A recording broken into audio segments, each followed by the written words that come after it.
তো গাইস চলে এলাম আর একটা নতুন মিনি ব্লগ নিয়ে। দেখতেই পাচ্ছ সকালবেলা রেডি হয়ে বেরিয়ে গেছি বাইরে যাওয়ার জন্য।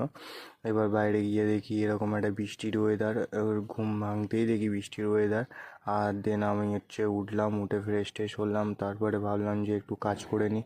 আর কাজটা ছিল একটু দূরে, তাই রানিকেও বার করতে হলো, তাই অনেক দিন পরে রানিকে রাইড করলাম আর তোমাদের সাথে শেয়ার করলাম। দেখো গাইস রানিকে কত খুশি বাইরে নিয়ে গেলে।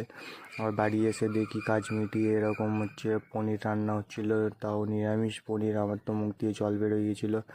আর টিফিনটা ছিল আমাদের ঘুগনি মুড়ি আর এপারে খেতে বসে গেছি। বসে যাওয়ার পরে দেখো বড়া ভাজা, পাঁপড় ভাজা, আলু ভাজা, ডাল সিদ্ধ, ডাল, তারপরে পটলের দরমা, এপারে পনিরটা ছিল সফট এইরকম। আর এই পটলের দরমা। আমি তো খেতে বসে গিয়েছি। ঠিক আছে গাইস, তোমরা লাইক করে দিও। আর বেসিক্যালি এই পনিরটা আমার সব থেকে ফেভারিট লেগেছে।